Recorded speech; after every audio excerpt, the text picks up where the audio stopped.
The square and the compass. When they come together, they form that iconic and somewhat infamous symbol that everyone associates with the Freemasons. But what do the square and compass really mean to the Freemasons? Harvard symbologist Dr. Robert Langdon, he knows exactly what they mean. And in episode 4 of The Lost Symbol, he explains. And we're going to explain all the Masonic symbols in episode 4 right now on Symbols and Secrets.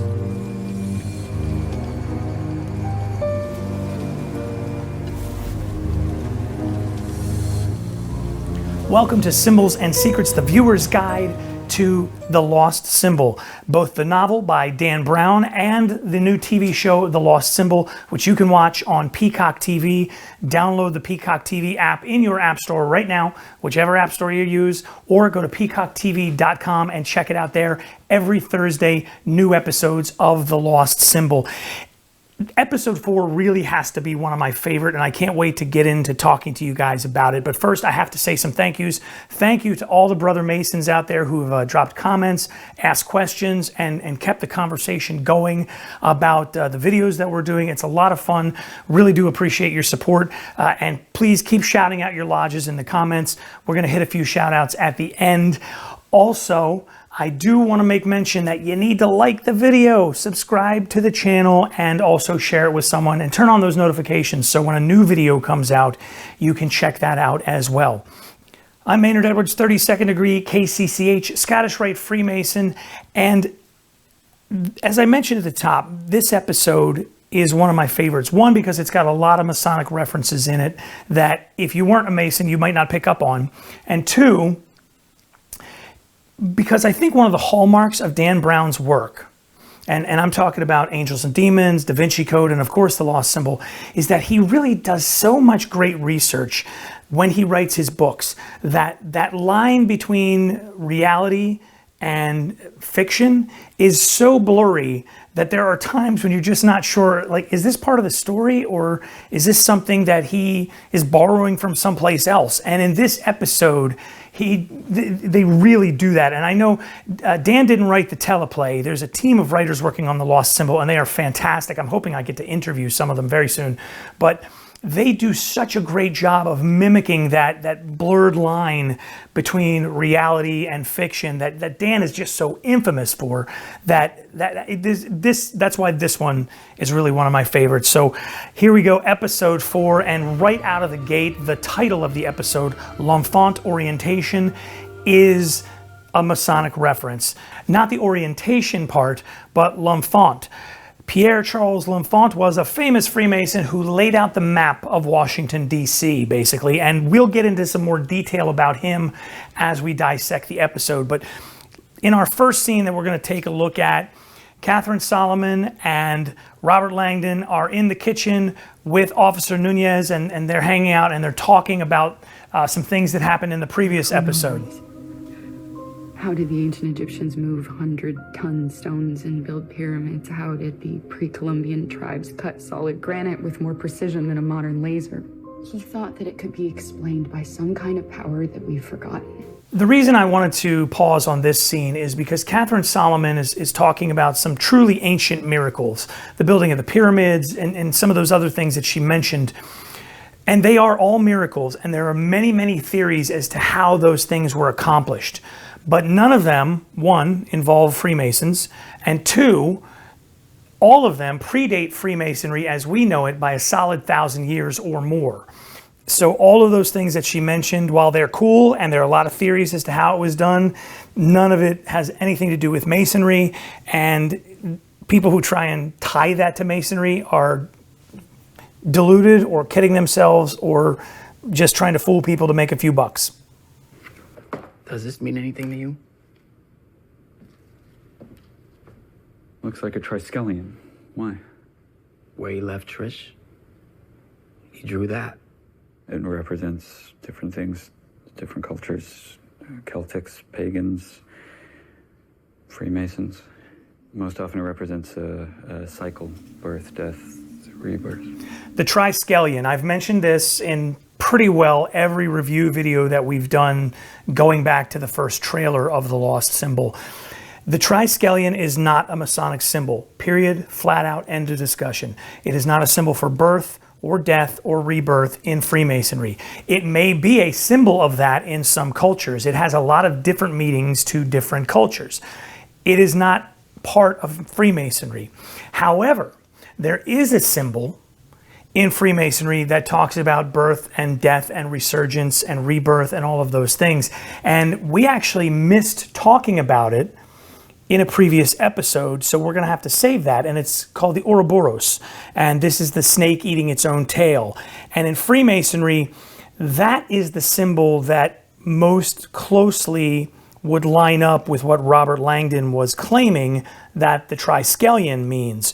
Roosevelt was once shot in the chest right before giving a speech. Didn't faze him, though. The great Tyrone Benskin as Warren Bellamy, the architect of the Capitol. There with Ashley Zuckerman, of course, as the young Dr. Robert Langdon. And they are on Theodore Roosevelt Island, sitting in front of a famous statue of Teddy Roosevelt. That island is there in the middle of the Potomac. It's sort of a wildlife preserve type of thing.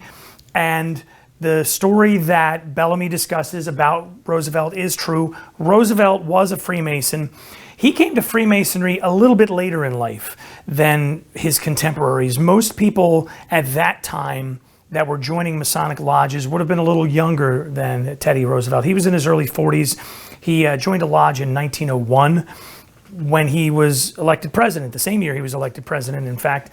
And he became a Mason then. And when he was president, he actually participated in quite a few Masonic activities. He would visit lodges and things like that. So as presidents who were Masons go, TR was fairly active as a Mason. So that's kind of a cool thing. The part of this I object to the most is my problem with a lot of television shows, especially ones set in Washington, D.C., is that Warren Bellamy and Robert Langdon seem to be able to get from place to place so very quickly. They were kind of out in the burbs, Robert Langdon was anyway, out in the burbs at Officer Nunez's house. And then they are on Teddy Roosevelt Island, sitting in front of the statue. Now, as the crow flies, that's only a couple of miles, depending on where exactly in the burbs he was. But in Washington, D.C., a couple of miles is not a 5-minute drive. A couple of miles in Washington, D.C. is a solid hour. So how they're getting from place to place so quickly is probably the most unrealistic thing that we've seen in the show so far. Sorry, that's me complaining about Washington traffic. An architect with 46, the S of the 6 written as a $sign. 46. That means something to you? Well, if I were to guess, I'd say that was in reference to the architect who designed the plans for Washington, D.C. Pierre Charles L'Enfant, who was a Mason, so that part fits, but why 46? Pierre Charles L'Enfant. He was the architect / city planner / Freemason who designed and laid out the map of Washington, D.C. And we're going to have a lengthy discussion about Brother L'Enfant. And this is where the lines between reality and fiction really blur. And this was really cool because I had to look all of this up to see whether or not it was true. So let's jump to the next scene, if we could, where they discuss a few things about L'Enfant. L'Enfant was on top of the world. Then overnight, persona non grata. Some say he tried to learn too much.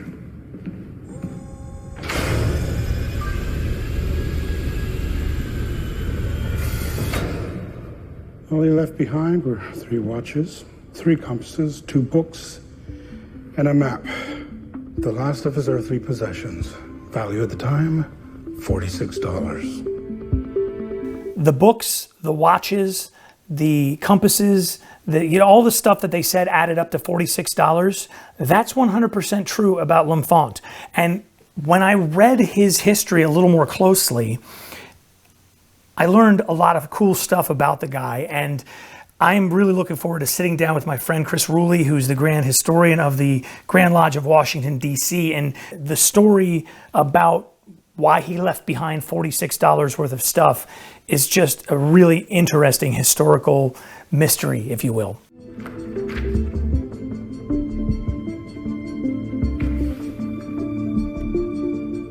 What does that look like to you? It's a Masonic square. The square represents morality. and the compass boundaries, which gives us a very familiar symbol. Ye who are engaged in the pursuit of wisdom must also make use of the square and compass.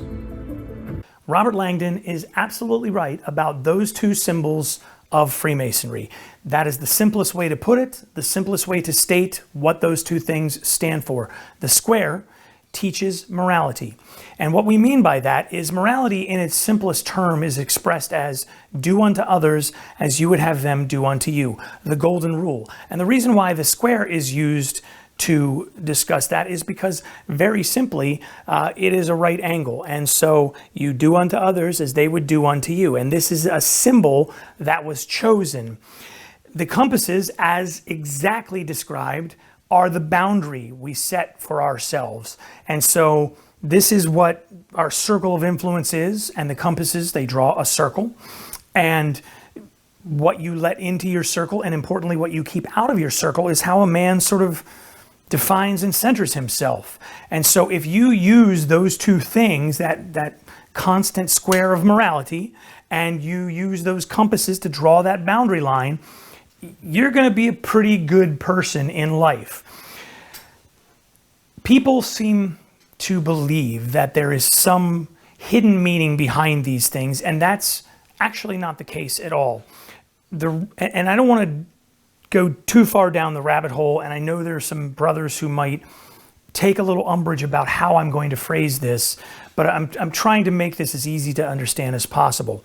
Most historians agree that in the Middle Ages, stonemasons started forming guilds and groups and associations, and just like any other guild or group of plumbers, steam fitters, whatever we have today, they have certain trade secrets that are built in it. It's a union, more or less.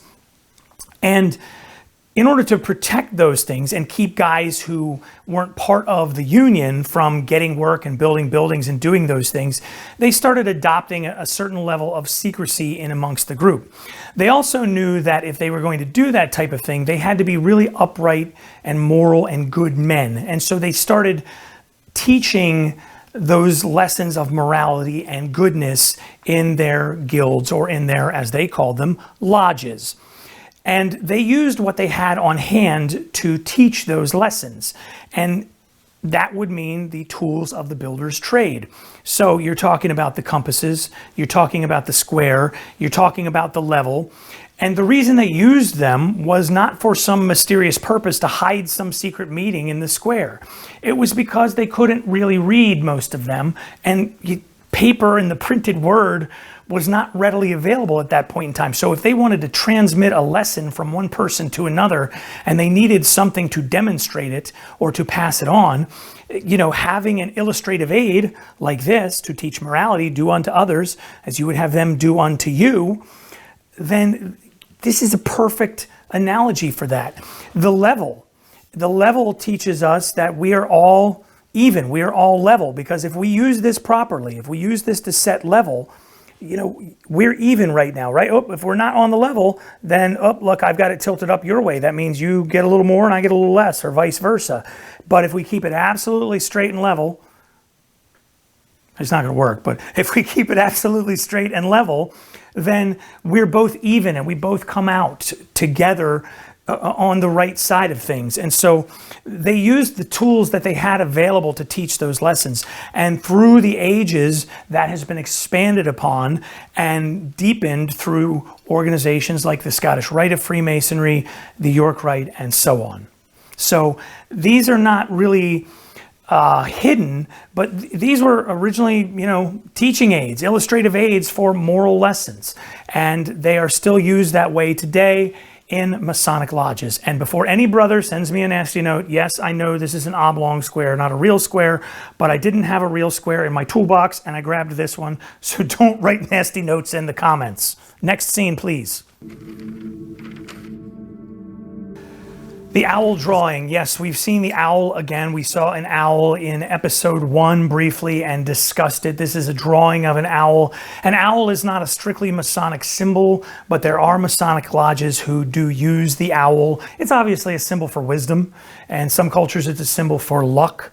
And in Harry Potter, it's the male. But in this instance, I think they're trying to draw some direct lines between the owl and Freemasonry. And there's not a straight line between the owl and Freemasonry. Ah, yes, the mysterious all-seeing eye. There it is, right there in Robert Langdon's hand. Probably over 200 years old, that all-seeing eye that he's holding in his hand. It's on the back of the dollar bill, those sneaky Masons. Is it at the top of the Washington Monument? Where else have they got this all-seeing eye hidden? What does this mean? It is the eye of God. It's very simple, the eye of God. And it is a symbol that Masons certainly have adopted and use all the time in our lodges. And we use it for a couple of reasons. First and foremost, I think it's a cool looking symbol. And if you're going to have a symbol, having it be cool looking is pretty helpful. Secondly, it is a very easy to understand concept that God is always watching you.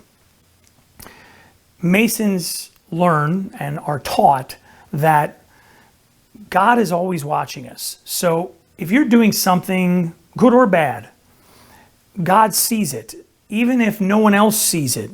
And finally, this is a symbol for God that doesn't show preference to any particular religion.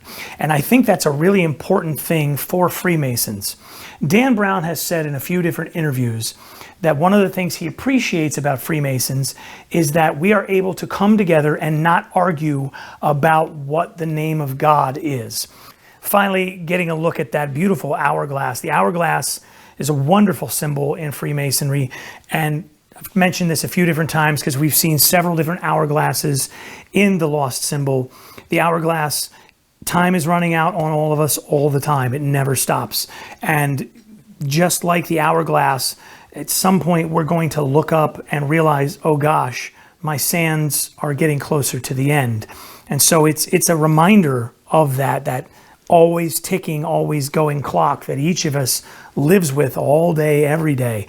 So those are all the symbols in episode 4 of The Lost Symbol on Peacock TV. If I missed one, or there's one you think that I should discuss, then make sure you drop a note in the comments section below. I would love to discuss it on an upcoming episode. And brothers, again, thank you for all you're doing to spread the word of the channel. I'm going to do some lodge shout outs in a minute. But first, I want to mention, if you're watching and you're not a Freemason and you want to find out more about Freemasonry, about becoming a Freemason, it's super easy. There's a site set up. It's a great catch-all for anybody interested in learning more about Freemasonry. And this is a legitimate site. It's not one of the crazy sites. beafreemason.org. You go there, you can find out what Freemasonry is about, find out how to join in your state, and get all the information you need from a legitimate, credible source about Freemasonry. So beafreemason.org. Now, if you're already a Master Mason and you're interested in joining the Scottish Rite, can definitely help you out with that. Go to scottishrite.org and click on how to join. And you can also drop me an email, podcast@scottishrite.org. We can help you out and get you connected if you're a Master Mason. But Brother John Jay, he's a Master Mason in Boston and getting ready to become a Scottish Rite Mason. So shout out to Brother John. Shout out to Social Lodge number 86 in Terre Haute, Indiana. Ascendus Lodge, AF and AM in Lynn, Massachusetts. A little shout out to those guys there.